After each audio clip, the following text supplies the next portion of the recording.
Hello प्यारे विद्यार्थियों। आ गए हैं अपनी अगली क्लास में। और ये जो चैप्टर है हमारा, द्रव्य के तापीय गुण, है ना।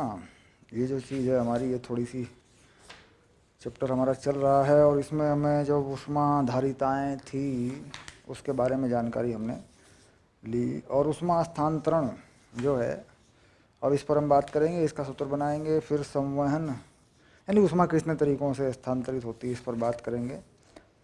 और विकिरण के बारे में बात करेंगे। और फिर एक न्यूटन का शीतलन नियम है। यानी कुल मिला के इसमें 3-4 बातें हमारी बची हैं। 3-4 छोटे छोटे से टॉपिक हैं, हम इस पर बात करेंगे। अब देखिए, इसमें सबसे अच्छी बात तो ये है कि अगर हम पढ़ें, जो है पढ़ के देख लें एक बार कि भाई चीज़ क्या है, कैसे है, किताब से पढ़ लें, अपनी एनसीईआरटी पाठ्य पुस्तक से भी पढ़ लें, तो बात ही कुछ और है। मज़ा ही आ जाए फिर जीने का मज़ा, पढ़ने का मज़ा। ठीक, चलिए। तो कुल मिलाकर ये मैंने कुछ चीज़ें आपको बताई थी।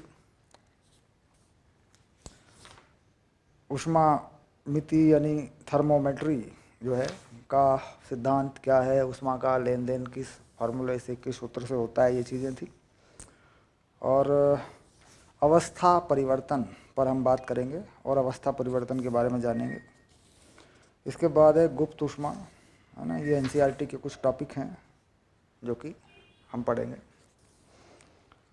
इसके बाद हमारे पास यहाँ 2 उदाहरण भी हैं, उदाहरण नंबर 4 और 5 हैं, ये हम करेंगे। और ये लंबाई पर आधारित है, लोहा, गाड़ी, तापमान, एरिया, क्षेत्रफल वाला मामला है।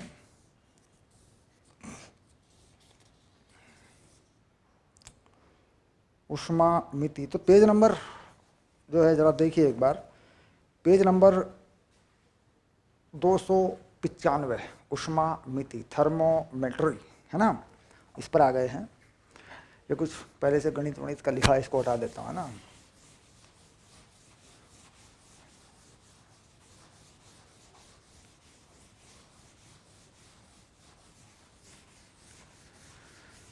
चलिए शुरू करते हैं। थर्मोमेट्री को समझना बहुत ही ज़रूरी है, क्योंकि ऊष्मा का जो लेन देन है दरअसल, और इससे पहले हमने ये भी समझाया कि भाई ऊष्मा क्या होती है, तापमान क्या होता है, इन सब चीज़ों पे। और छोटे छोटे सूत्र भी हमने बनाए थे। और विशिष्ट ऊष्मा, मोलर विशिष्ट ऊष्मा, है ना, ऊष्माधारिता, विशिष्ट ऊष्माधारिता, है ना, ये सारी चीज़ें हमने परिभाषित की थी। तो अब उनका काम है, जो भी हमने बनाए थे फॉर्मूले, अब उनका काम शुरू हो जाएगा। ठीक, तो आपने, मुझे उम्मीद है कि वो जो पेज नंबर है एनसीईआरटी में, वो खोल लिया होगा। अपनी किताब को आपने ज़रूर खोल लिया होगा। और उसमें आपको इसमें पॉइंट टू पॉइंट चलना है। सबसे पहले मैं फार्मूला बनाऊंगा, बताऊंगा आपको कैसे काम करती है। उसके बाद हमें फिर एनसीईआरटी को पढ़ते हुए एक एक कॉन्सेप्ट को डन करके हमें चलना है। ठीक है, चलिए सबसे पहले मैं वो हेडिंग डाल देता हूँ। Okay, done.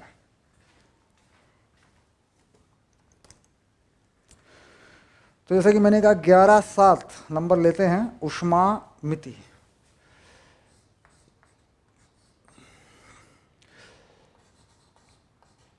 ऊष्मा मिति अंग्रेजी में बोलते हैं इसको थर्मोमेट्री, ऐसे।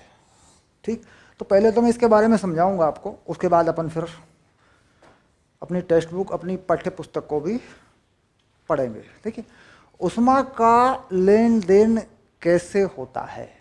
ठीक, तो सामान्यतः हमारे पास एक नियम होता है कि साहब, ऊर्जा का संरक्षण होता है, ऊर्जा का संरक्षण होता है। तो हम ये मान लें कि लेने देने में जो ऊर्जा है, जो ऊष्मा का रूप है, ऊर्जा है, उसका नुकसान नहीं होता। यानी निकाय की कुल ऊर्जा जो ऊष्मा के रूप में है, वह अचर रहती है, या वह नियत रहती है, या वह स्थिर रहती है। ठीक, यदि किसी निकाय में, क्या माने, देखो लिखेंगे यदि किसी निकाय में,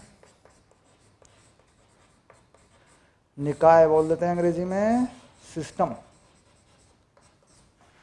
कुछ वस्तुओं के पास या कुछ वस्तुओं में ऊष्मा का आदान प्रदान हो तो निकाय की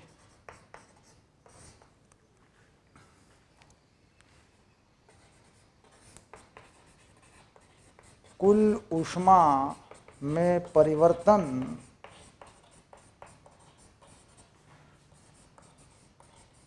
शून्य होता है। ठीक, ये बेसिक नियम है, यानी जो बेसिक नियम है वह ये है। जबकि दो वस्तुओं में लोगों ने किताबों में एक नियम छाप रखा है। वो क्या छाप रखा है? वो कहते हैं साहब ली गई ऊष्मा, क्या पढ़ाते हैं? ली गई ऊष्मा बराबर दी गई ऊष्मा। तो ये भी काम कर देता है, इसमें कोई ऐसी बात नहीं है, ये भी ठीक है फॉर्मूला।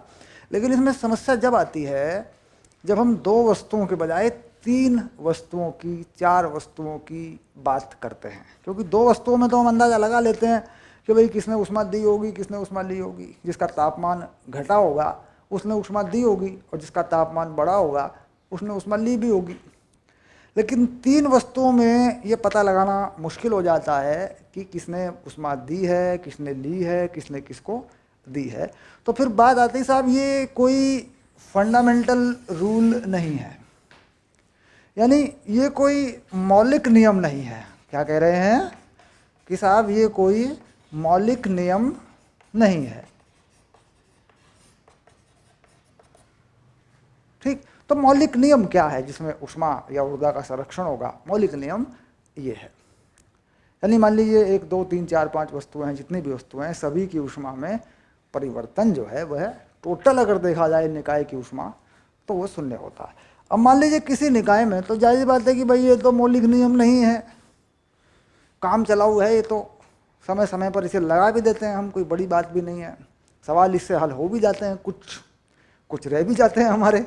चलिए, तो इसको हम नियम को बाद में लेंगे, कहीं ज़रूरत पड़ेगी तो लगा भी देंगे, but that is not a fundamental law, ये कोई मौलिक नियम नहीं है। अब हम देखते हैं कि साहब मौलिक नियम क्या है, ऊष्मा मिति का, थर्मोमेट्री का मौलिक नियम क्या है, उसका गणितीय रूप क्या है। अब देखिए मैंने सीधे से लिख दिया, यदि किसी निकाय में कुछ वस्तुओं में, यदि किसी निकाय की, ऐसा लिख देते हैं, या लिख देते हैं ऐसे में, कुछ वस्तुओं में ऊष्मा का आदान प्रदान हो तो निकाय की कुल ऊष्मा में परिवर्तन शून्य होता है। अब मान लो यदि किसी निकाय में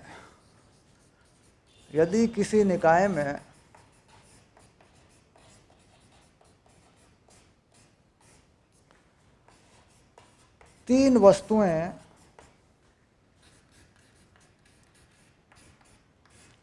ए, बी व सी हैं, जिनके तापमान भिन्न है, तो निकाय में कुल ऊष्मा परिवर्तन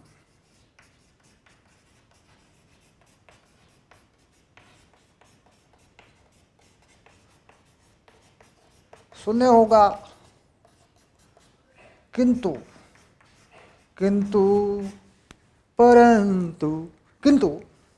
वस्तुओं में आपस में ऊष्मा का आदान प्रदान होगा जब तक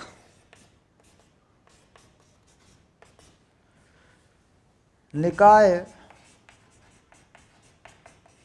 का ताप स्थिर नहीं हो जाता।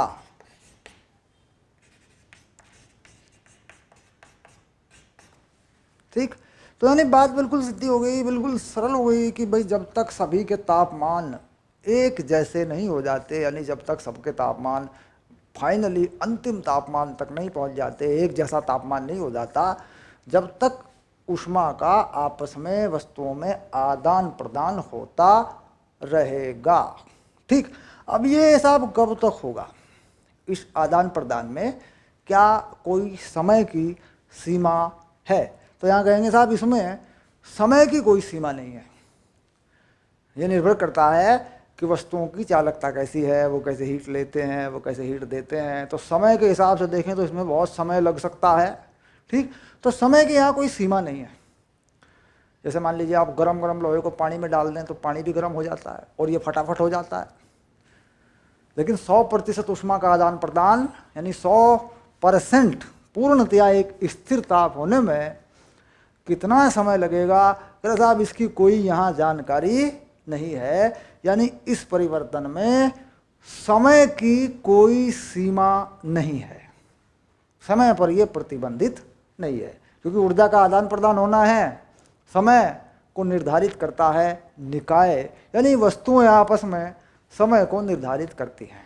कुछ वस्तुएं धीरे धीरे गर्म होती हैं, कुछ वस्तुएं तेजी से गर्म हो जाती हैं। ये निर्भर करता है कि उनकी ऊष्माधारिता कैसी है। जिसकी ऊष्माधारिता ज़्यादा है वो जल्दी कर लेगा लेन देन, जिसकी ऊष्माधारिता कम है वो धीरे धीरे करेगा। कुल मिलाकर अब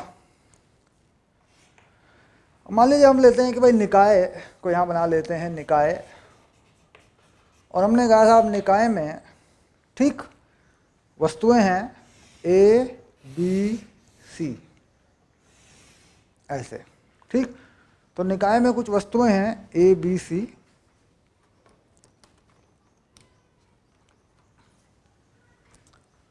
अब ये मान लीजिए निकाय में ये वस्तु है, ये जो है ये ए है और ये दूसरी वस्तु है ये बी है साहब, और ये दूसरी कोई वस्तु है। प्रतीकात्मक रूप में लिख रहा हूँ, सिंबॉलिक रूप में। ये मान लीजिए कोई वस्तु है सी। द्रव्यमान भी है साहब, इसका जो द्रव्यमान है ए का वो है एम ए, इसकी हीट कैपेसिटी यानी विशिष्ट ऊष्माधारिता वो है एस ए, और इसका तापमान है टी ए। ये इसकी जानकारी हो गई। कह रहे साहब इसमें भी ऐसा ही है, इसका द्रव्यमान है एम बी, एस बी और टी बी। ठीक, इनको मिला दिया गया, सबको इकट्ठा कर दिया गया, और ये है M C S C T C. तो अभी देखिए इनको मिलाया गया तो अभी ये साम्य अवस्था पर नहीं है। तो हम कहेंगे यहाँ पर कि निकाय साम्य अवस्था पर नहीं है। यह निकाय साम्य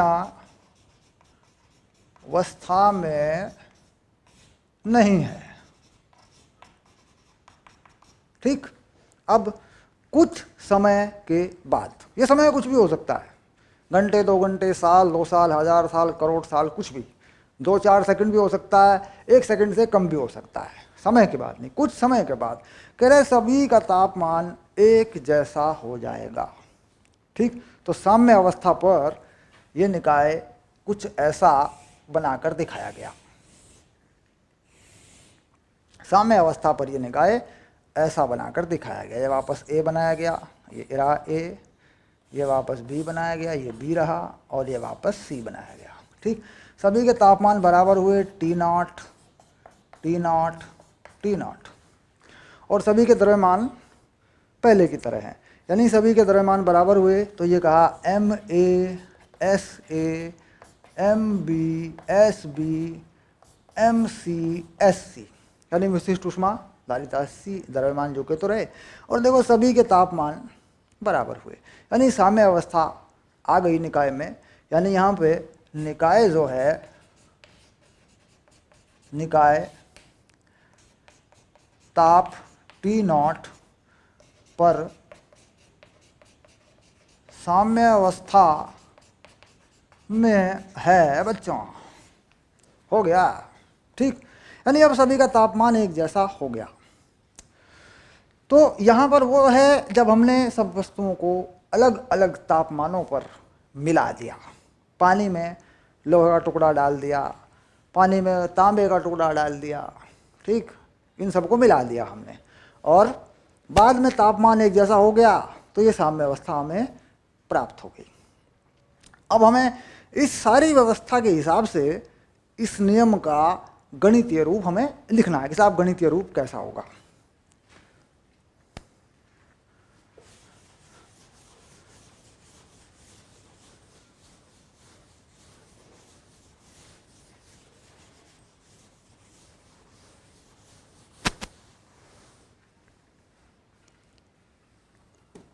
चलिए अब यहाँ इसका गणितीय रूप लिख के देते हैं साहब आपको, ताकि आप इस पर फटाफट न्यूमेरिकल लगा सको और तुम्हारे न्यूमेरिकल गलत ना हो सके, सही हो जाए परफेक्ट। ठीक, चलिए आगे चलते हैं।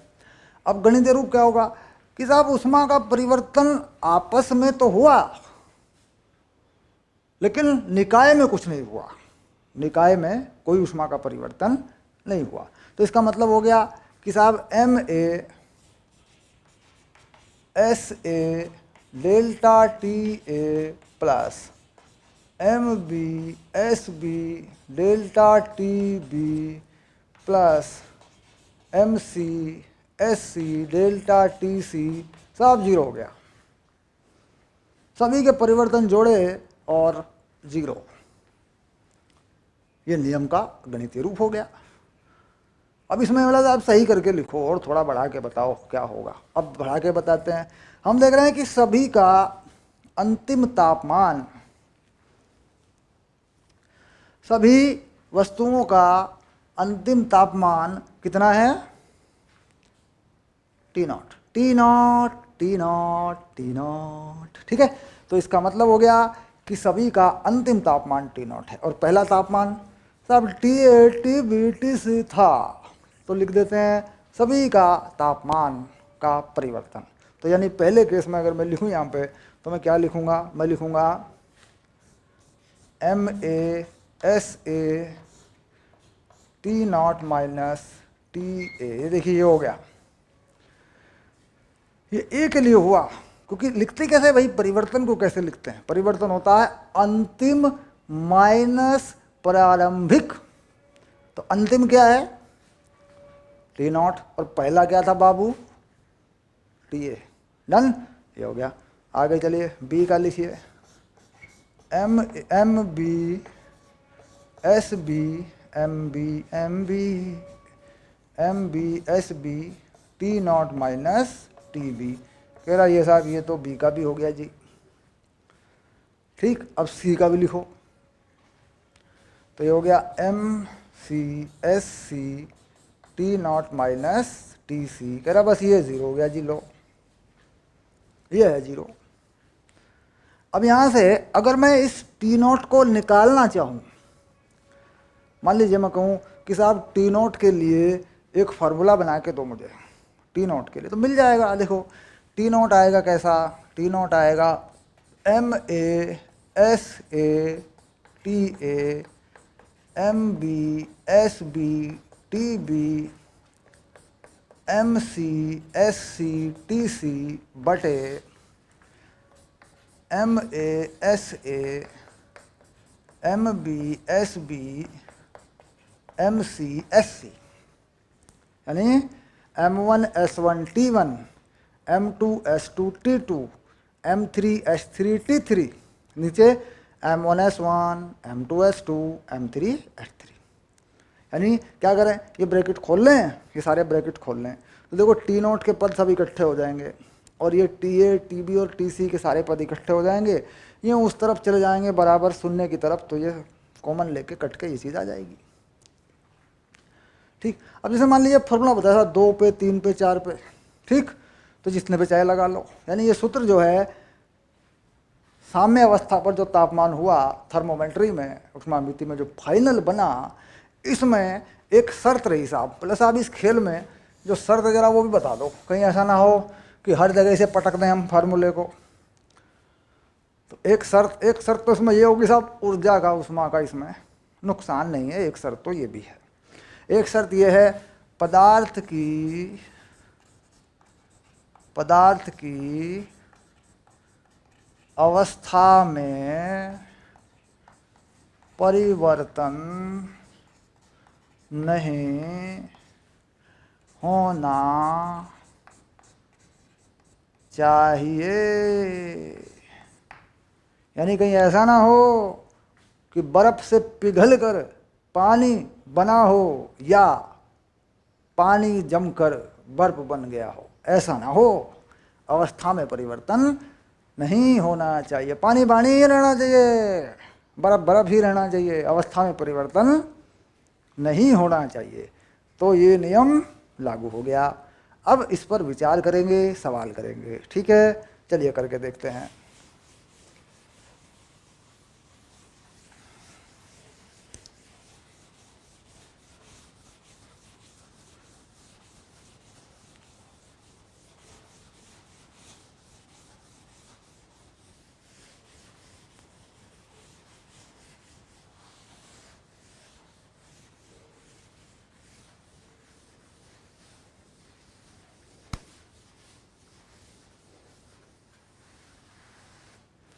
अब उदाहरण लिखते हैं साहब।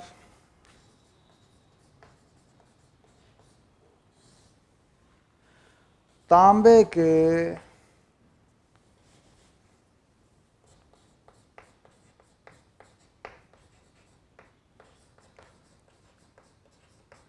खाली बर्तन का ताप 25 डिग्री सेल्सियस तथा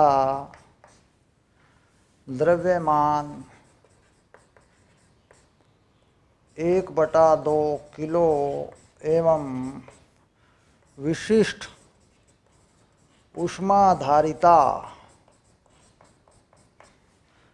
0.82 जूल प्रति ग्राम है। तांबे का आधा किलो का कोई जग है, कोई मग है, कोई छोटी बाल्टी है जिसका तापमान 25 है।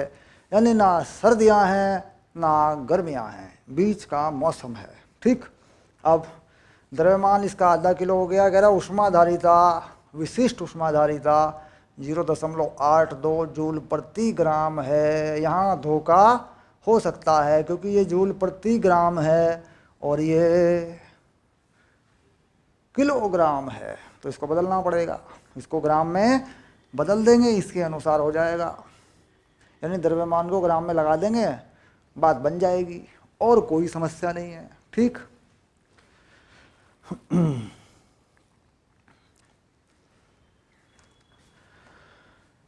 यदि इस बर्तन में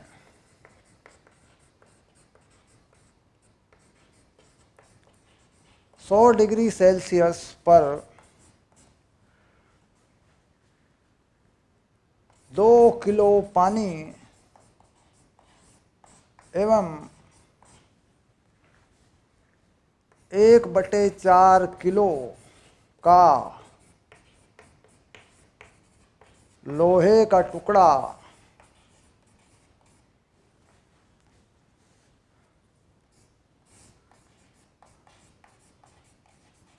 जिसका द्रव्यमान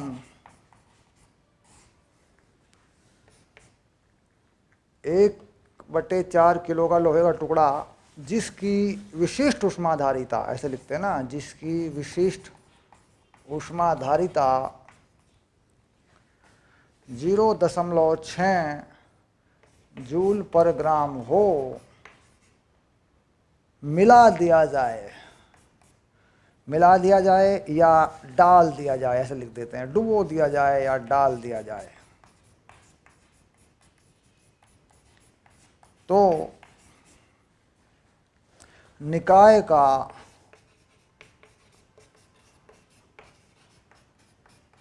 अंतिम ताप क्या होगा? ठीक, ये तुम्हारा सवाल है। ठीक, यानी पानी की उस विशिष्ट ऊष्मा, जो पानी की विशिष्ट ऊष्मा आधारिता है, वो बताइए क्या है?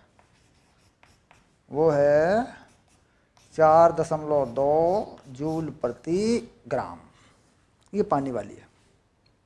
ठीक, तो फॉर्मूले का इस्तेमाल इसका करना है और इसको एक नए रूप में भी लगा देना है, इसको पक्का करके लगा देना है।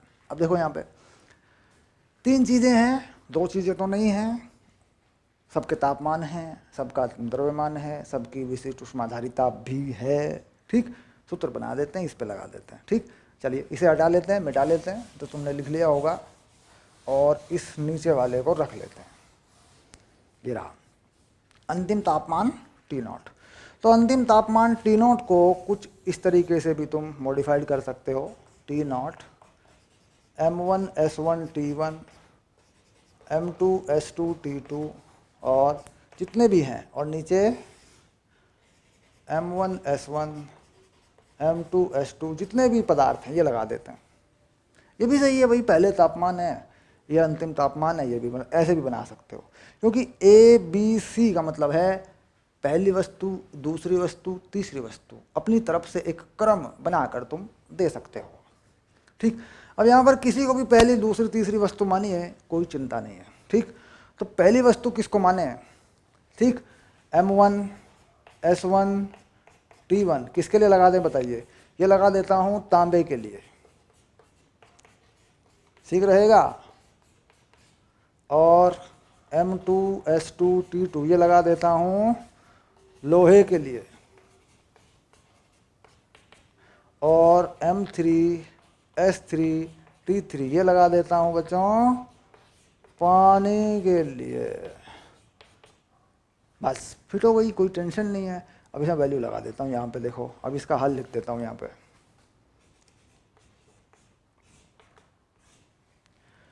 ठीक, तो ये सवाल मात्र एक ही सवाल अच्छे से समझने से इस तरह के सवाल सारे ही हो जाते हैं, कोई दिक्कत ही नहीं है। ठीक है, एक कॉन्सेप्ट है, बस समझ लिया, आगे बढ़ जाएंगे फिर। ठीक, एवं ठीक, अब ऐसे में क्या करना है, वीडियो रोक करके अपना उत्तर निकाल सकते हो तुम लोग। वीडियो रोको, पॉज करो, उत्तर निकालो, आगे बढ़ा के देख लो वीडियो को, उत्तर सही आ रहा है कि नहीं आ रहा है। ठीक है, चलिए, क्योंकि इसमें उत्तर करना है। अब देखिए T0 बराबर, और ये लो। ठीक, M1 S1 किसके लिए? तांबे के लिए। तांबे का द्रव्यमान कितना है? 500 ग्राम है। इसकी विशिष्ट ऊष्माधारिता 0.82 है। इसका तापमान 25 डिग्री सेल्सियस है। ये लो, तांबे का हो गया। ठीक, ऐसे ही दूसरा लगाना है तुम्हें लोहे का। लोहे का द्रव्यमान 250 ग्राम है, 1/4 किलो 250 ग्राम है, और इसकी ऊष्माधारिता 0.6 है, और इसका तापमान, इसका जो तापमान है 2 किलो पानी का दिया है, लोहे का टुकड़ा इतना इतना, ऊष्माधारिता इतनी इतनी डाल दिया जाए। इस लोहे का तापमान देना पड़ेगा। तापमान यहाँ पे पहला कितना है, तो लोहे का तापमान कितना बना लेते हैं, इसे बना लेते हैं, लोहा ठंडा कर लेते हैं 15 डिग्री सेल्सियस, क्योंकि ये नहीं दिया जाएगा तो गड़बड़ हो जाएगी। छूट गया हमसे, कोई बात नहीं, वैल्यू हमें लिखनी चाहिए थी। तो ये 15 मान लिया लोहे वाला, प्लस आगे चलिए, अब पानी का नंबर डाल देते हैं। लास्ट में क्या है? पानी। 2 किलो पानी 100 डिग्री पर है ना, तो 2 किलो यानी 2000 ग्राम पानी है, 4.2 इसकी ऊष्माधारिता है, और ये 100 डिग्री पर है। ये हो गया, देखिए, तांबा, लोहा, पानी। इसके बाद ये जो M1 S1 है, पहले number M1 S1 M2 S2 M3 S3, इन्हें नीचे लिख देते हैं। 500 0.82 प्लस 250 0.6 2000 4.2, बस हो गया, फिनिश। इसे हल करके अंतिम तापमान निकाल दो। ठीक, ओके, तुम्हारे लिए छोड़ देता हूँ इसको मैं, क्योंकि यहाँ पर ऐसा कोई महत्वपूर्ण मामला नहीं है। इसे निकाल के सॉल्व करके हल कर दो। ठीक, अब ये कुछ चीज़ें होती हैं, जैसे मान लीजिए मैंने कहा लोहे की ये है, तो ज़रूरी नहीं है कि ये सही हो। ये मैंने उदाहरण के लिए लिखा है, जो मुझे याद आया मैंने लिख दिया, ठीक ठीक, अपनी तरफ से। तो ये सही नहीं है, ऐसे याद नहीं करते। कहीं तुमसे पूछा जाए लोहे की विशिष्ट ऊष्माधारिता कितनी होती है, तो बोलो अरे 0.82 होती है। अरे नहीं नहीं, ऐसा नहीं है, ये सही नहीं है। पानी की तो सही है, याद रहती है हमें, लेकिन इनकी हमें पता नहीं रहती, तो ये सही नहीं है। ये बस मैंने ऐसे ही मान ली है, ठीक, ये आप देख के किताब से भी चेक कर सकते हैं कितनी होती है, बट नट और मैटर ये याद रखना कोई ज़रूरी चीज़ नहीं है। ठीक, चलिए हो गया उदाहरण पक्का। ओके,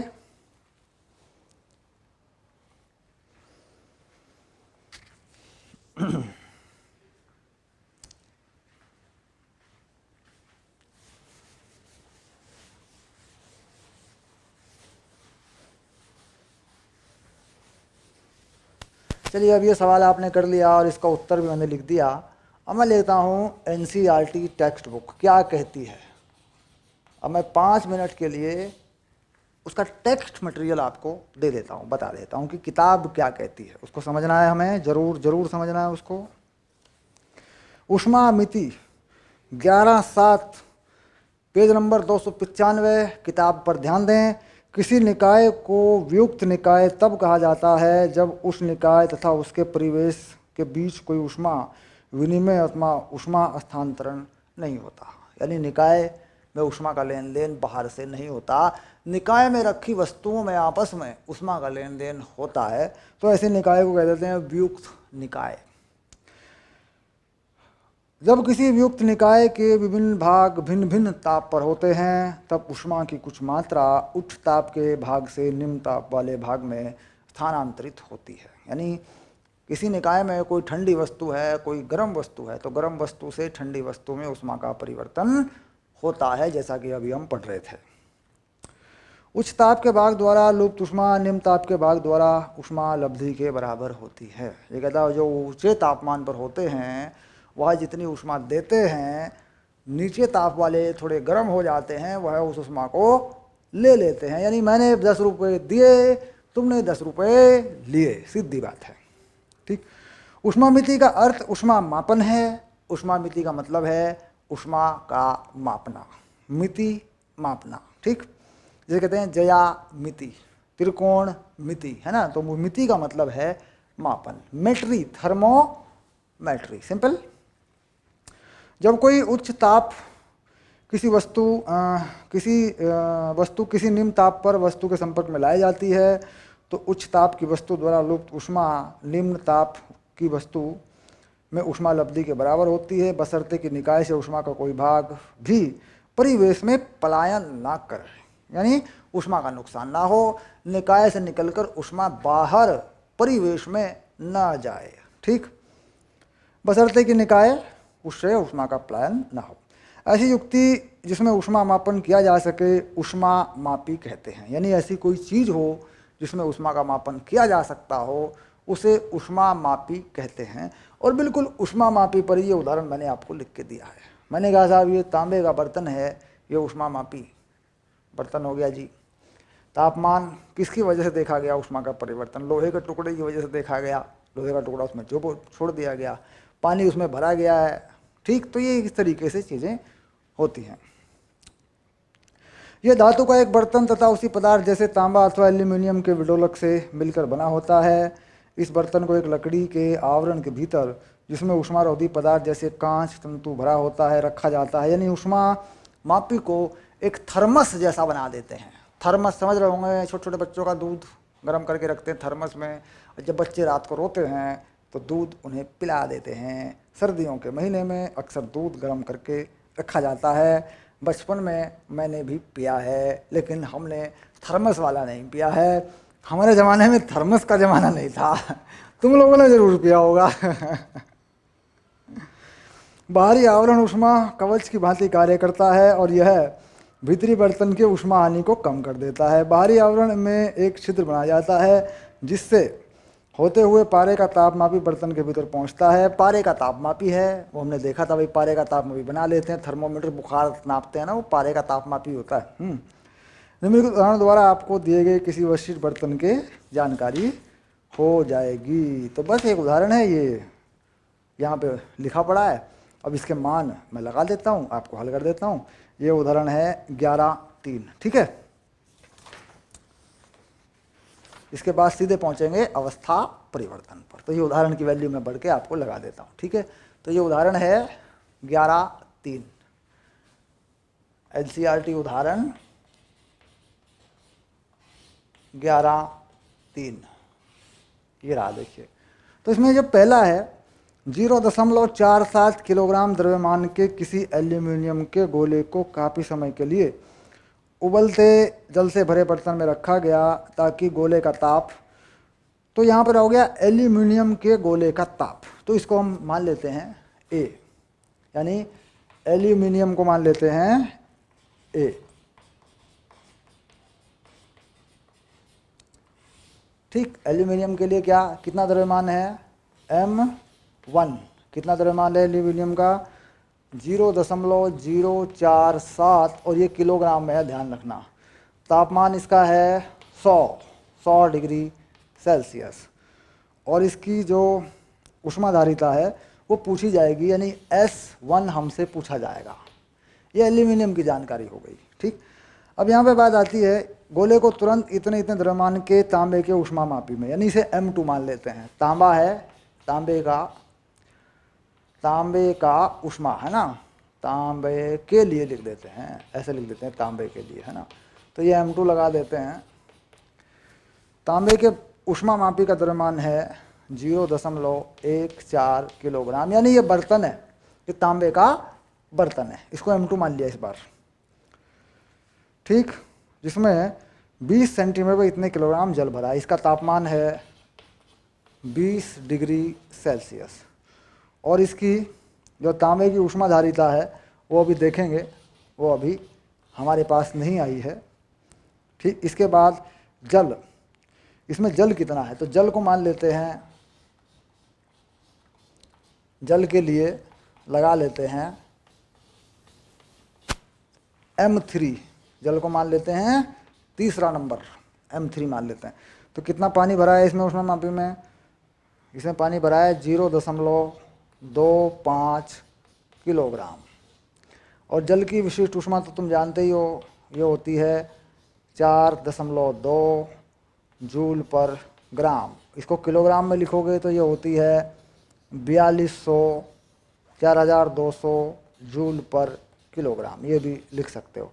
तापमान इसका भी 20 डिग्री ही है, T3 भी 20 डिग्री सेल्सियस ही है, यानी तांबे के बर्तन का तापमान भी वही है जो उसमें भरे पानी का है, यानी T2 और T3 समान है। मतलब जैसे एक गिलास में पानी हो तो पानी का भी तापमान वही है जो गिलास का है, गिलास के पदार्थ के द्रव्यमान का है।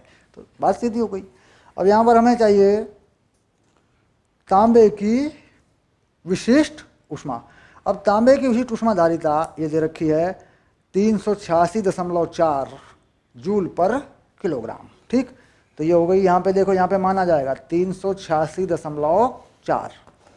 तांबे की ऊपर एक सारणी है, सारणी से देख के लगा सकते हैं, 386.4 जूल पर ग्राम। ठीक, एल्यूमिनियम की आपको बतानी है, तो यहाँ पर आप देखिए जो S1 है आपको ये बताना है, यानी यहाँ पर एक नंबर आएगा S1 का, M1 S1 T1, वो आपको बताना है। ठीक, बाकी सब यही S1 यहाँ पर भी आएगा, बाकी सब है आपके पास। ठीक, चलिए अब क्या करते हैं, चलो साहब इसमें मान लगा के इसे फाइनल कर दो। ठीक, अब इसका हल कर देते हैं। देखो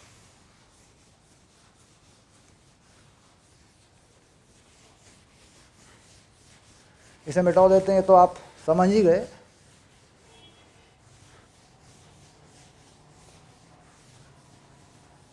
ये लीजिए। ठीक,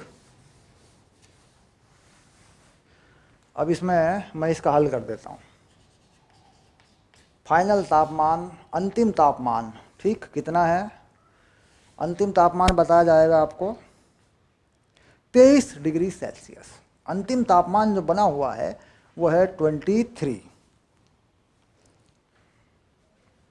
तो लिख लेते हैं 23 M1 S1, देखिए M1 S1 T1, तो ये हो गया 0.47, S1 का पता नहीं, तापमान हो गया 100, ये हो गया M1 S1 T1 plus M2, ये रहा 0.14, 20 और ये 0.14 गुना 20 और ये 386.4। उसके बाद प्लस तीसरा नंबर पानी का है, ये रहा पानी 0.25 4220, 0.25 4200, तापमान है इसका 20। और इस सब के बटे में ये नंबर पहले M1 S1 M2 S2 M3 S3 यानी 0.47 S1, 0.14 गुना 20 और 0.25 गुना 4200। तो यहाँ से S1 की वैल्यू आएगी, इसे हल कर लेंगे आप। इसकी जो वैल्यू आएगी वो मैं सीधे सीधे आपको लिख के बता देता हूँ। ये वैल्यू आएगी 0.911 किलो जूल यानी 911 किलो जूल प्रति किलोग्राम, जूल प्रति किलोग्राम। तो ये वैल्यू आएगी 911 जूल प्रति किलोग्राम प्रति डिग्री सेल्सियस। ठीक, प्रति किलोग्राम प्रति डिग्री सेल्सियस जो भी कहें, क्योंकि यहाँ एक डिग्री सेल्सियस का पद भी होता है। जूल प्रति किलोग्राम प्रति डिग्री सेल्सियस या प्रति केल्विन भी लिख देते हैं इसको। ये देखो ये रहा ऐसे। ठीक, क्योंकि MS डेल्टा T के हिसाब से यूनिट लिखते हैं, तो जूल प्रति किलोग्राम प्रति डिग्री सेल्सियस भी यहाँ लिख देते हैं इसमें। ठीक है, यूनिट का ध्यान रखें। सामान्य जूल पर ग्राम लिख देते हैं, तापमान तो मान के चलते हैं, लेकिन जब लिखते हैं तो ये भी लिख देते हैं जूल प्रति किलोग्राम प्रति डिग्री सेल्सियस, या मानक जो है SI पद्धति में वो क्या है, वो है प्रति केल्विन। जूल प्रति किलोग्राम प्रति केल्विन ये भी लिख देते हैं। तो ये उत्तर आ गया, इसको हल कर लिया, फिनिश। ठीक, डन हो गया। तो ये टॉपिक जो था अब ऊष्मामिति का ये पूरा हुआ। अब आगे चलेंगे अवस्था परिवर्तन, जो कि वापस एक बहुत ही बढ़िया और इम्पोर्टेंट टॉपिक है। मिलते हैं अगली क्लास में। ओके।